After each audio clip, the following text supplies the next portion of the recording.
Resumo da semana. Bom, na primeira semana de votações efetivas no plenário, depois de outras questões tratadas na última semana, tivemos algumas votações entre os deputados e quem vai trazer isso para a gente é a jornalista Ana Raquel Macedo, editora-chefe da Rádio Câmara. Oi, Ana, tudo bom? Tudo bom, Márcio Aquilissardi, como vai? Tudo certinho, tudo tranquilo. Bom, a primeira questão bastante importante para o funcionamento da Câmara dos Deputados é que a gente agora vai ter 5 novas comissões temáticas permanentes na casa. Quais são essas comissões, Ana? É isso mesmo, Márcio. A gente tem hoje na Câmara, até então, até essa mudança aprovada pelos deputados nessa semana, a gente tinha 25 comissões permanentes na casa, tratando aí de temas diversos, Para quem acompanha a gente aqui no resumo da semana, as comissões, elas são ali um espaço para os parlamentares não só votarem projetos, como também discutirem questões de relevância nacional. Então, por exemplo, se você tem questões relacionadas a direitos humanos, você tem uma comissão específica que trate de direitos humanos, assim como questões relacionadas ao trabalho, questões relacionadas a transportes, enfim, esporte, cultura, tudo isso está ali. Bom, até então eram 25 e agora nós temos 30 comissões permanentes na Câmara e que foram criadas, Márcio, justamente do desmembramento de outras comissões que tratavam de muitos temas. Então, por exemplo, quais são essas 5 novas comissões? A Comissão da Amazônia, Povos Originais e Tradicionais. Antes a gente tinha ali uma comissão da Amazônia, Integração Nacional, Desenvolvimento Regional. Então, essa parte agora da Amazônia e dando destaque ali aos povos originários, vai ser tratado todo esse tema dentro de uma única comissão. Seguindo, então, até um pouco essa discussão, não é mesmo, Márcio, de uma reconfiguração dos ministérios que a gente tem aí com a tomada, o início do governo Lula e que criou, o governo criou o Ministério dos Povos Originários. Então, agora aqui na Câmara também vai haver uma comissão da Amazônia e também ligada aos povos originais e povos tradicionais, como, por exemplo, os povos quilombolas, os quilombolas. Também foram criadas a Comissão de Saúde, a Comissão de Comunicação, Comissão de Indústria, Comércio e Serviços e Comissão de Administração e Serviço Público. Vão trabalhar como suporte técnico nessas comissões servidores que já vinham trabalhando em outras comissões, então vai haver ali um remanejamento de servidores.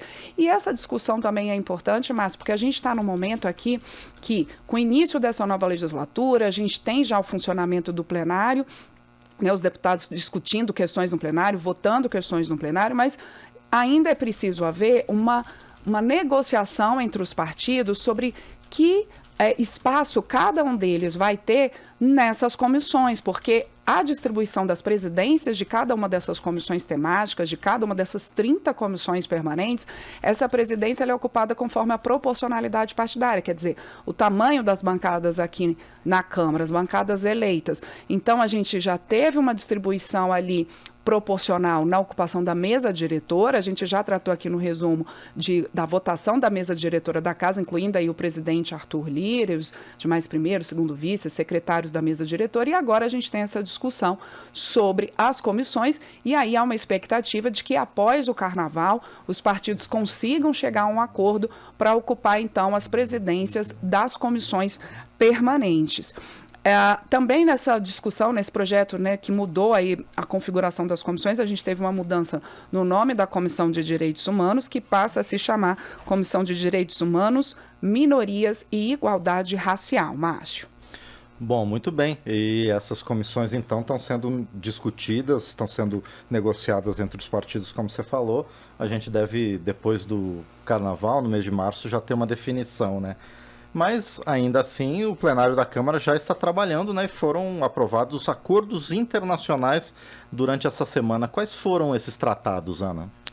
Isso, Márcio. A gente teve uma semana de discussão na Câmara de temas mais consensuais, de temas em que não houvesse muita polêmica, por isso a votação desses 5 acordos internacionais.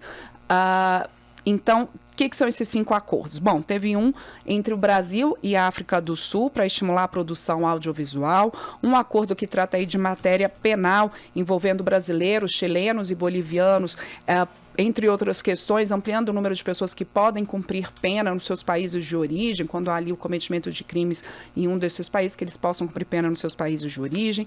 Também há um acordo que facilita o trânsito de veículos automotores entre Brasil e Peru, outro que foi assinado entre o Brasil e o Marrocos para troca de experiências na área militar, e também entre o Brasil e a Romênia, permitindo aí a apreensão de bens e documentos e outras questões judiciais e penais entre esses dois países.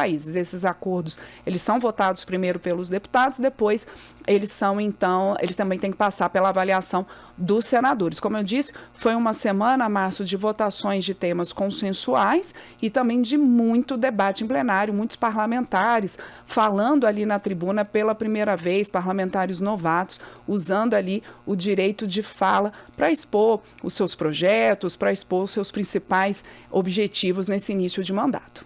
Aliás, sobre isso, Ana, talvez tenha sido a questão mais importante ao longo dessa semana na Câmara dos Deputados, porque vários parlamentares se manifestaram em defesa da democracia, em defesa das instituições da República, né, tanto aqui do Poder Legislativo quanto do próprio Executivo e do Judiciário, marcando um mês da invasão da sede desses três poderes naqueles atos de vandalismo que infelizmente a gente testemunhou no início de janeiro. Como é que foi toda essa movimentação na Câmara em torno dessa defesa da democracia, Ana?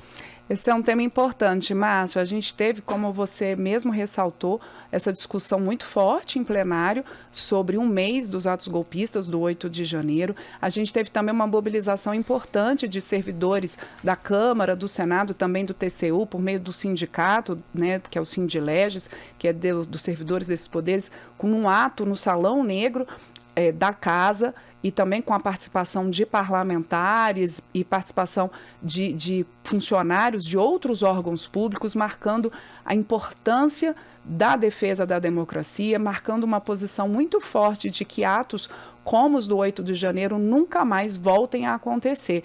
Inclusive, a gente teve a participação nesse ato, Márcio, de representantes de funcionários do Congresso americano, lembrando ali a similaridade da invasão do Capitólio nos Estados Unidos, também ali por apoiadores do ex-presidente Trump, no momento também de troca de comando no país e de não aceitação do resultado das eleições lá nos Estados Unidos, a exemplo do que aconteceu aqui por essas pessoas que invadiram e depredaram esses sedes dos três poderes. Mas esse não foi o único tema, Márcio, discutido no plenário.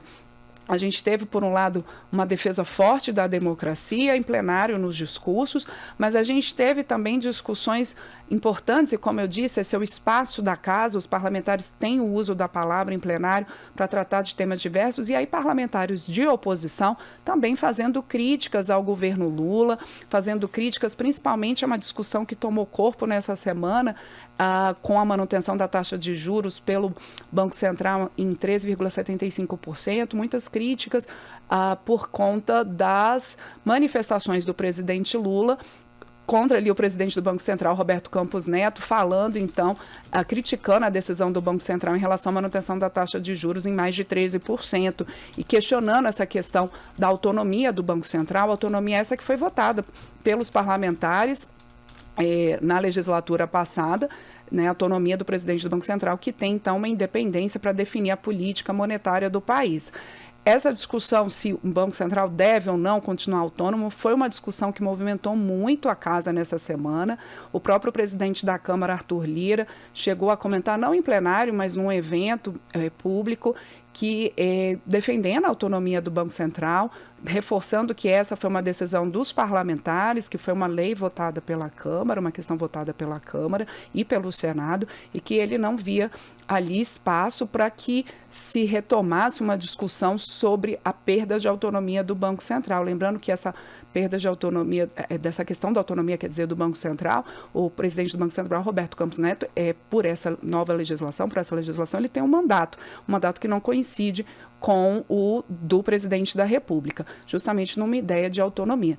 Por outro lado, parlamentares governistas apoiando o presidente Lula nessas críticas e dizendo que a manutenção da taxa de juros em 13,75% ela não é coerente com o momento que o país vive de tentativa e de retomada de crescimento. Bom, é uma discussão bastante intensa, Márcio, assim como discussões também que permearam o plenário sobre reforma tributária, sobre medidas provisórias que estão à espera de votação, algumas já editadas pelo governo Lula e algumas polêmicas também envolvendo a área econômica, como a MP do CARF, né, o Conselho de Administração ali, Fiscal, que hoje ele dirime as dúvidas e vota as questões relacionadas aos contribuintes, ao pagamento de impostos e também concorrência entre as empresas. Hoje ele está ligado ao Banco Central, mas essa medida provisória volta o CARF para a estrutura ali do Ministério da Fazenda e também mexe algumas questões de votos de desempate no Conselho de Administração de Defesa Econômica e, na verdade, não de Defesa Econômica é o CAD, é o CARF, nesse caso a gente está falando do Conselho Administrativo de Recursos Fiscais, que realmente trata dessa questão aí dos impostos.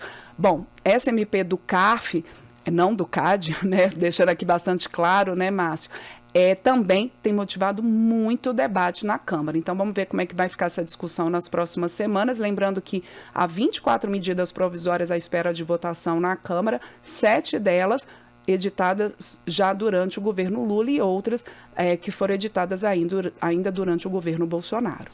Pois é, um dos pontos que você falou são os debates sobre a reforma tributária, Ana. E, aliás, ela já começa a avançar aqui na Câmara com a criação de um grupo de trabalho para sistematizar as propostas que estão em discussões e que nos próximos 90 dias deve apresentar um relatório. Como é que está a questão desse grupo de trabalho, Ana?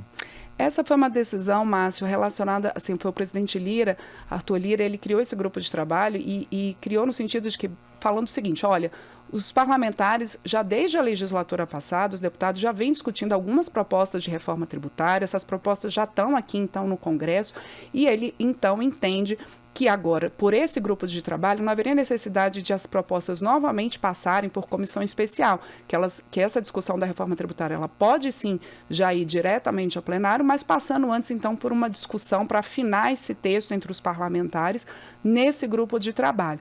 Esse grupo de trabalho vai ter a coordenação do deputado Reginaldo Lopes, do PT de Minas Gerais, que inclusive foi entrevistado aqui pelo painel eletrônico, e a relatoria do deputado Aguinaldo Ribeiro, do PP da Paraíba, o deputado Aguinaldo, que já foi relator de uma dessas propostas de reforma tributária, essas propostas aí que estão na mesa. A reforma tributária, o grande objetivo que os parlamentares colocam é simplificação tributária e também mais justiça na cobrança de impostos. Muitos falando que da forma como hoje está o sistema tributário brasileiro, além de ser muito complexo, confuso, você acaba também cobrando mais impostos das mais pobres por ser um imposto ali focado principalmente no consumo, e aí todo mundo paga a mesma alíquota, né, na hora que vai comprar uma mercadoria. Então esse é um ponto aí que está sendo discutido, tanto a questão de um sistema simplificar o sistema tributário e também mais justiça na hora de se cobrar impostos no país. Mas não é um assunto fácil, Márcio. A reforma tributária ela já vem sendo discutida há décadas aqui no Congresso, não é de agora. Então, há uma expectativa de que, com o apoio do governo, o governo coloca essa como uma das pautas prioritárias e o Congresso também coloca a reforma tributária como uma das pautas prioritárias desse semestre. Então, toda essa união de esforços, a expectativa é de que essa união gere, então, um ambiente propício para a construção de um acordo para a reforma tributária. O coordenador do grupo de trabalho, o deputado Reginaldo Lopes, já disse que pretende que o grupo escute não apenas os parlamentares, o governo, mas também representantes das prefeituras, representantes dos governadores, dos empresários, dos trabalhadores, porque, afinal de contas, todo mundo vai ser afetado. Afeta também, numa reforma tributária, a arrecadação de estados e municípios, não só do governo federal. Então, é uma discussão ampla, complexa, e que o coordenador do GT e também o relator esperam incluir a sociedade nesse debate. Muito bem, a gente conversou então com Ana Raquel Macedo a respeito dos temas que dominaram o trabalho na Câmara dos Deputados nesta semana. E a partir da semana que vem a gente retoma essas conversas sobre reforma tributária, independência do Banco Central e muitos outros, não é, Ana? Isso mesmo, Márcio. A gente volta aqui com mais detalhes no resumo da semana, né? Falando de tudo que foi discutido na Câmara.